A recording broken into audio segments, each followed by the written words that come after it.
introductorias. En primer lugar, hago mías las palabras del inicio del Evangelio y os las dirijo a vosotros. No temáis, pequeño rebaño. Está claro que en agosto se nota que el rebaño se dispersa por los pueblos, las montañas, las playas, y qué bueno es que en medio del tiempo, que es un poco más vacacional para la mayoría, a lo mejor a algunos os toca estar levantando España, pues qué bueno que nos reunamos como pueblo de Dios para escuchar su palabra, para ayudarnos mutuamente unos a otros con nuestro testimonio, nuestro ejemplo, y también, sobre todo, para alimentarnos de su cuerpo, ¿no? La segunda consideración introductoria es que para alguien que acaba de aterrizar y está experimentando el jet lag, lo de velar es un desafío, pero vamos a intentarlo, Las dos primeras lecturas nos hablaban de la centralidad de la fe. El pueblo de Israel redacta esta primera lectura que hemos escuchado recordando la noche que le tocó salir de Egipto, cuando afrontaba aquella epopeya, salir de lo que conocía, su seguridad. Es verdad que estaba en un régimen de esclavitud y de duro trabajo, es cierto, pero afrontaba el dejar atrás el gran imperio egipcio con el faraón y toda su fortaleza, y se dirigía a algo desconocido. Buscaba la libertad, pero era algo desconocido. La segunda lectura nos hablaba de Abraham, que también le tocó salir de su tierra. Y a donde yo te mostraré, le dice Dios. No le dice exactamente un lugar, una dirección. También aparece otra referencia importante, ¿no? El momento en el que a Abraham y a Sara, a Abraham, pero es hijo de los dos, ¿verdad?, se le pide ofrecer en sacrificio a Isaac, ¿verdad? Y por la fe, esta es la expresión que se repite, por la fe salió Abraham, por la fe ofreció a su hijo, por la fe fue capaz de creer en esa palabra, en esa promesa de que tendría una descendencia innumerable, aunque fuera anciano y aunque fueran estériles, ¿no? La pregunta es, ¿qué habían experimentado en su vida, qué habían visto para que se fiaran y dieran el paso de salir de Egipto, para que se fiara Abraham y Sara y salieran de su tierra a donde Dios les mostraría? ¿Qué habían visto para decir, me pides que te ofrezca a Isaac? Te lo ofrezco. ¿Qué habían vivido con Dios? Porque la fe, que si os habéis fijado en las representaciones artísticas, se la suele representar siempre como una mujer, con los ojos vendados, y a veces va sujetando una custodia o una cruz. Es la representación más generalizada. Hay otras, pero es fundamentalmente esta, ¿no? Es decir, la fe no ve aquello que Dios va a realizar, pero algo ve. Porque si no has visto nada, no puedes dar el paso de salir de ti, de fiarte de Dios para realizar su plan. En el Evangelio de San Juan, en el capítulo 20, el día de la resurrección, nos dice que Pedro y Juan entraron al sepulcro y dicen esta frase, vio y creyó. Tener fe es creer en Dios, confiar en Dios, en sus promesas, en que Dios va a realizar su obra. La obra de Dios tú no la estás viendo, pero algo has tenido que ver de Dios para que tú pongas tu fe en Él. Y esta es la diferencia, fundamentalmente esta es la diferencia entre aquellos que viven de la fe, el justo vive de la fe, dice la Escritura, y los que entienden que la fe es una creencia, igual que hay gente que cree en otras realidades, en otras religiones, pues nosotros creemos. Lo cierto es que las personas que tienen una fe así están más seguros de lo que va a hacer Dios que de cualquier otra cosa que exista. Y por eso se ponen en juego, Y aunque no ven, son capaces de poner su vida en juego, arriesgarse, salir de Egipto, salir de Ur de los Caldeos, en el caso de Abraham, ofrecer a Isaac, porque han descubierto que esta relación con Dios es lo más valioso de sus vidas y merece la pena poner en juego todo lo demás, porque donde está tu tesoro, allí estará tu corazón. ¿Y cómo sabe uno dónde está su tesoro? Pues donde está su corazón, ¿Y dónde está tu corazón? Pues recapacita, reflexiona, medita. ¿A qué le dedicas tus ilusiones, tus esfuerzos, tu tiempo, tus recursos? Habitualmente, ¿a qué le prestas atención? ¿A qué le dedicas tu interés? Ahí está tu tesoro. A lo mejor de palabra uno puede decir, no, lo más importante en mi vida pues es a veces en los campamentos y en las actividades de la iglesia. La semana pasada estuve en una actividad con familias y con niños. Los niños son de familias de fe y tú le preguntas, ¿qué es lo más importante? Lo más importante es Dios. La respuesta está clara, ¿no? Preguntes lo que preguntes, es Dios, Jesús, la fe, ¿no?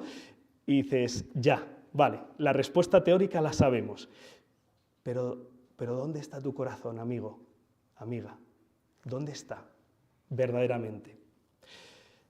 De tal manera que experimentes este gozo que decía Jesús en el Evangelio, que quien vive así, quien vive despierto, atento, abierto a encontrarse con Dios, a vivir con Dios, experimenta que Dios le sirve. Escuchábamos en la parábola, el mismo Señor vendrá y servirá a sus servidores que están atentos, y por eso escuchamos a nuestros hermanos que son referentes para nosotros en la fe, fundamentalmente los santos, ¿verdad? Los reconocidos y la multitud que sabemos que han vivido una vida de santidad, y ellos tienen un gozo enorme en vivir simplemente su relación con el Señor. San Juan Crisóstomo tiene una reflexión sobre San Pablo, no San Pablo VI, sino San Pablo Apóstol, que dice, San Pablo Apóstol vivía con más gozo y más alegría ser perseguido, ser apaleado, naufragar en el mar, ser encarcelado y estar a punto de ser decapitado. Vivía él esto con más gozo que nosotros, nuestros días de asueto, de entretenimiento, los hobbies que tengamos, las cosas estas que nos gustan.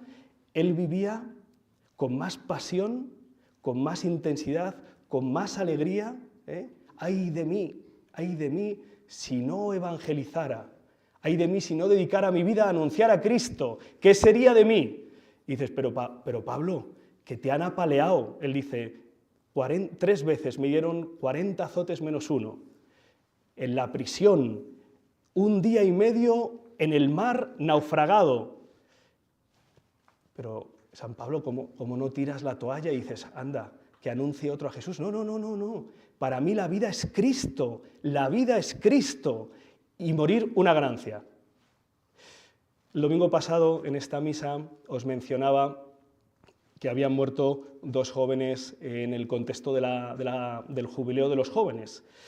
Y uno de vosotros me mandaba después el testimonio de María. María, una chica de 20 años, madrileña, que fue hacia el jubileo, pero el cáncer con el que llevaba luchando 4 años se desató, tuvo que regresar y murió.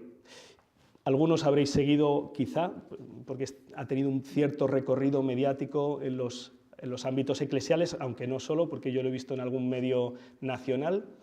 Esta chica ha vivido este cáncer y finalmente la muerte con una esperanza, con una seguridad en Cristo, hablando de cómo esto la ha acercado más que nada en su vida a su Señor. Os invito, si no fuera porque el móvil está grabando, os leía sus palabras, os invito a que las busquéis. O sea, qué luz, qué paz, qué gozo. Cuando Dios está así en nuestra vida, es normal que pongamos ahí el tesoro y el corazón. Es normal que vivamos atentos, que no, como decía San Agustín, ¿no?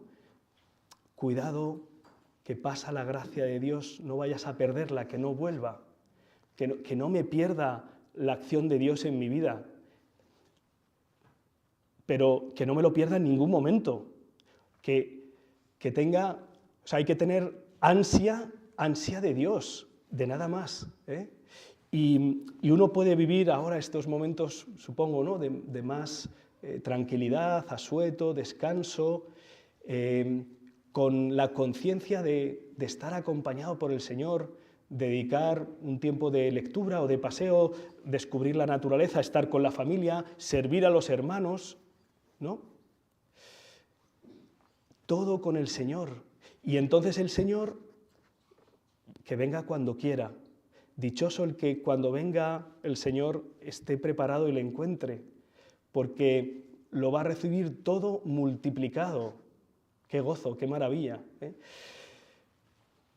Todos los que estamos aquí tenemos fe, en distintos grados, cada uno sabe, ¿verdad? El Señor nos quiere regalar una experiencia de vida con Él de tal calibre, de tal intensidad, de tal profundidad, de tal gozo, que no haya nada que no vivamos en Él, que no haya nada que nos separe de Él, que podamos vivir todas las circunstancias unidos al Señor. Entonces Él hace miles de maravillas. Permite a María vivir su enfermedad y su muerte con 20 años con una certeza, con una esperanza, con una paz. Vengo de Estados Unidos, he estado en un encuentro de una realidad de la Iglesia que seguramente no conozcáis. Se llaman los Caballeros de Colón. Aquí no es muy conocido, no es nada conocido, pero que sepáis que es la institución católica con más miembros del mundo. No está mal, ¿eh?